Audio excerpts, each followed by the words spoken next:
Good Taliban, bad Taliban, good terrorism, bad terrorism, ये अब चलने वाला नहीं है। हर किसी को तय करना पड़ेगा कि फैसला करो कि आप आतंकवाद के साथ हो कि आप मानवता के साथ हो, निर्णय करो। नमस्कार, मैं हूं धर्मेंद्र, आप देख रहे हैं ऑनलाइन न्यूज इंडिया।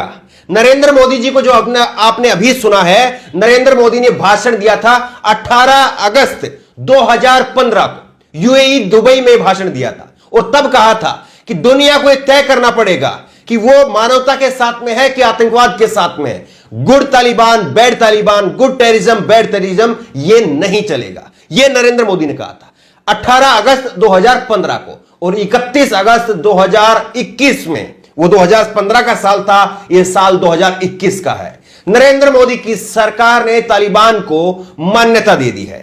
यह खबर आप देखिए, जनसत्ता की खबर है। यूएनएससी में भारत की अध्यक्षता, भारत अभी अध्यक्षता कर रहा है यूएनएससी की। यूएनएससी में भारत की अध्यक्षता में 13 देशों ने तालिबान को दी सशर्त मान्यता। रूस और चीन ने बनाई दूरी। भारत की अध्यक्षता में यूएनएससी में एक प्रस्ताव पास किया गया है जिसमें कहा गया है कि अब अफगानिस्तान आतंकवाद को रोकने के लिए जिम्मेदारी तालिबान की है। तालिबान को अब जिम्मेदारी दी गई है कि वो अफगानिस्तान के अंदर आतंकवाद को रोके और सशर्त जो है उसको मान्यता भारत ने दे दी है अपनी अध्यक्षता में। और भारत ने भी उसके प्रस्ताव के पक्ष में ही वोट किया है। यह साल 2021 में, वो 15 में नरेंद्र मोदी तब बोल रहे थे, आज 2021 में आते आते मोदी सरकार की यह पॉलिसी हो गई है। यह विदेश नीति अब हो गई है। तब विदेश नीति में यह था और आज यह है। लेकिन आपको जरा सा पीछे लेकर के चलते हैं। नरेंद्र मोदी को हम बहुत पीछे लेकर के गए, 2015 से 2021 आपको दिखा है, लेकिन जरा सा आपको पीछे लेकर के चलते हैं। 18 अगस्त 2021, ये 31 अगस्त 2021 का फैसला है। आपको 13 दिन पीछे लेकर के चलते हैं।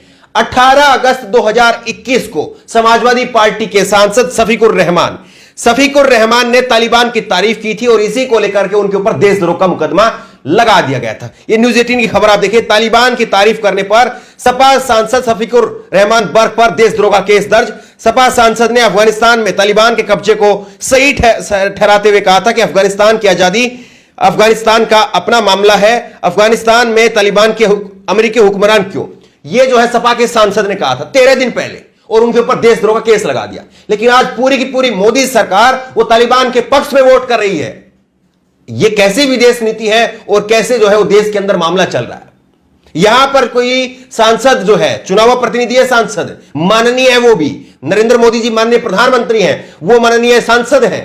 माननीय सांसद ने अगर तालिबान के लिए कुछ कहा था तो उनके ऊपर देशद्रोह का केस, और यहां पर अब पूरी सरकार जो है वो तालिबान के पक्ष में वोट करके आ गई है। अब इसी को लेकर के कुछ लोग जो है वो चुटकी कर रहे हैं, फिर पूरी खबर आपको तफसील से बताएंगे। ये आप देखिए, विनोद कापड़ी ने ट्वीट किया, इसमें तालिबान के पक्षधरों के खिलाफ तो देशद्रोह का मुकदमा दर्ज किया जा रहा था, अब क्या होगा। वही शफीकुर रहमान के बारे में बात कर रहे हैं कि पहले जो है जो तालिबान के पक्ष में वोट कर रहे थे या बोल रहे थे, उनके खिलाफ तो देशद्रोह का मुकदमा हो रहा था। यहां पूरी सरकार जाकर के तालिबान को मान्यता देकर के आ गई है। दूसरा एक ट्वीट किया है प्रशांत टंडन ने, वरिष्ठ पत्रकार हैं, और प्रशांत टंडन ने भी लिखा है, मोदी है मुमकिन है, भारत की सदारत में सिक्योरिटी काउंसिल में तालिबान को मान्यता का प्रस्ताव पारित हो गया है। भारत ने प्रस्ताव के पक्ष में वोट दिया है। यह खबर है। अब बताइए, कहीं पर जो है इस खबर में कुछ धुंधला धुंधला आपको दिख रहा है या पूरी तरह से चीजें साफ साफ नजर आ रही है?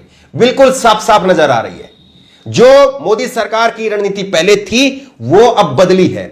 और ये बदली कब से है? पहले तालिबान के साथ में जो आतंक का शब्द जुड़ा हुआ था उसको हटाया गया, फिर दोहा में बातचीत होती है।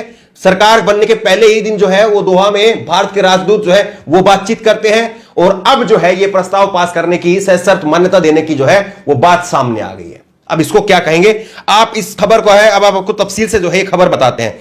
ये खबर आप देखिए, अफगानिस्तान में अमेरिका के आखिरी सैनिक जाने के बाद में भारत की अध्यक्षता में यूनाइटेड नेशन सिक्योरिटी काउंसिल ने एक प्रस्ताव पर मोहर लगा दी है, जिसके तहत तालिबान को अफगानिस्तान में, ध्यान से सुनिए, तालिबान को अफगानिस्तान में कामकाज संभालने की सशर्त मान्यता दे दी गई है। यानी अब अफगानिस्तान को जो है वो तालिबान चलाएगा और इसके लिए उसको मान्यता मिल गई है।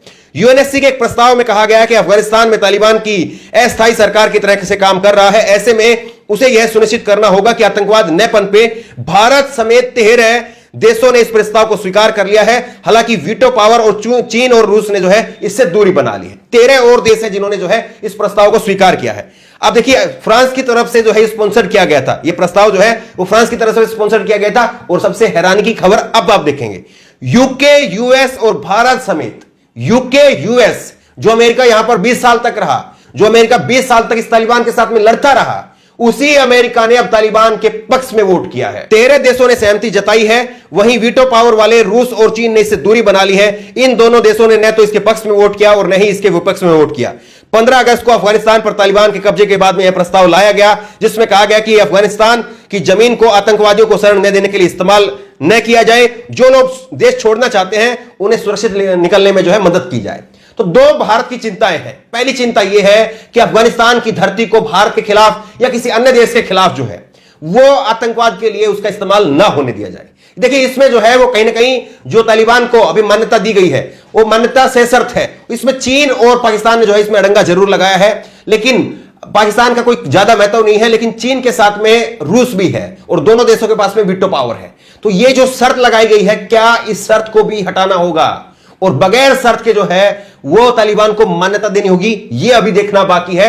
लेकिन ये कैप जो है, इस कैप के साथ में भारत ने, कैप का मतलब यही कि शर्त के साथ में भारत ने उसको मान्यता दे दी है। और शर्त यही है कि आप जो है अपनी धरती का इस्तेमाल किसी और देश के खिलाफ आतंकवाद के लिए नहीं होने देंगे।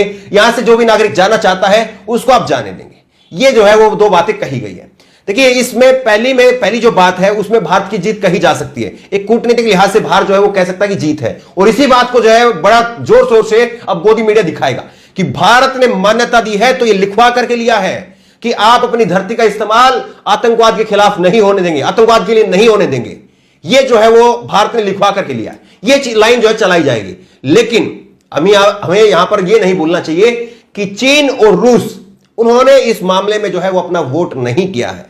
और चीन और रूस क्या इस शर्त को हटवा सकते हैं? हालांकि अमेरिका, उसके पास में वीटो पावर है और अमेरिका ने जो है वो तालिबान को मान्यता दी है, वो भी शर्त के साथ में। भारत जो इस समय पर जो है वो अध्यक्ष था, वो उसने भी जो है शर्त के साथ में मान्यता दी है। तो मान्यता तो तालिबान को मिल गई है, ये तो यहां से साफ हो गया है। और तालिबान के पास में अब रास्ते खुल गए हैं। वो अपनी सरकार बनाएगा तालिबान, और सरकार बना करके अब अफगानिस्तान के ऊपर जो है वो तालिबान की हुकूमत होगी। इसमें कहीं पर भी कोई किंतु परंतु अब बाकी बचा नहीं है। सवाल लेकिन यही है कि आखिरकार मोदी सरकार, जिनके लिए कहा जाता है कि उनकी विदेश नीति बहुत मजबूत है, मोदी सरकार का विदेशों में डंका बज रहा है। हर कोई प्रधानमंत्री विदेश का जो है वो मोदी के सामने झुकता है, तमाम बातें कही जाती हैं। लेकिन यहां पर यह चीजें साफ तौर पर दिख रही है कि किस तरह से 2015 में नरेंद्र मोदी जी के शब्द, उनकी नीतियां, उनके विचार वो क्या थे तालिबान के लिए, और आज उनके विचार, उनकी जो प्रस्ताव है वो किस ओर जो है वो जा रहे हैं, तालिबान के हक में जा रहे हैं। ये अपने आप में दिखा रहा है कि कैसे मोदी सरकार की जो विदेश नीति है, क्या वो वाकई ढुलमुल है या फिर समय के हिसाब से जो है वो विदेश नीति में मोदी सरकार को बदलाव करना पड़ा है, जो आगे हो सकता है कि भारत के लिए अच्छी रहे। उम्मीद भी करनी चाहिए कि भारत के लिए विदेश नीति अच्छी भी हो, और उम्मीद करनी चाहिए कि अफगानिस्तान के अंदर जो अब उफान मचा हुआ है वो उफान भी शांत हो जाए। लेकिन कम से कम जो है इतना जरूर इसमें अब यह स्पष्ट हो गया है कि कोई भी व्यक्ति जब प्रधानमंत्री बने तो उसको अपने शब्दों का इस्तेमाल जो है वो बेहद सोच समझ करके करना चाहिए। मनमोहन सिंह जी के बारे में कहा जाता था कि वो मनमोहन है, लेकिन हमने ऐसा कोई भाषण शायद उसका नहीं देखा है मनमोहन सिंह जी का जिसमें उनके भाषण में हमें दिखे कि 6 साल पहले या 5 साल पहले वो ये कर रहे थे, 13 दिन पहले वो किसी पर देशद्रोह का मुकदमा लगा रहे थे देश के अंदर, और 13 दिन बाद में पता चल रहा है कि वो उसी देश के पक्ष में वोट कर रहे हैं। हमने ऐसा जो है वो मनमोहन सिंह की सरकार के दौरान नहीं देखा। पॉलिसी पैरालिसिस का जो है उनके ऊपर खूब सारा आरोप लगा, लेकिन इस तरह से उनके ऊपर विदेश नीति को लेकर के, उनके शब्दों को लेकर के वो कभी जो है सवालों के घेरे में नहीं रहे। बहरहाल इस खबर को शेयर करिए ताकि लोगों को पता चल सके कि कैसे 13 दिन पहले एक भारत के सांसद के ऊपर तालिबान को लेकर के देशद्रोह का मुकदमा लगाया गया, और अब 13 दिन बाद में खुद मोदी सरकार जो है वो तालिबान के पक्ष में वोट कर रही है। इस खबर को लोगों तक पहुंचाइए ताकि लोगों को सच का पता चल सके। इस खबर को लेकर, इस वीडियो को लेकर आपकी जो भी राय हो नीचे कमेंट बॉक्स में अपनी राय जरूर दें, और इसी तरह की तमाम खबरों के लिए ऑनलाइन न्यूज इंडिया सब्सक्राइब करें, साथ में जो बेल आइकन है घंटे उसको जरूर दबाएं ताकि जैसे वीडियो अपलोड करें उसकी नोटिफिकेशन आपको तुरंत मिल सके। धन्यवाद। इस खबर को अभी लाइक करें, शेयर करें, अभी चैनल को सब्सक्राइब करें और घंटी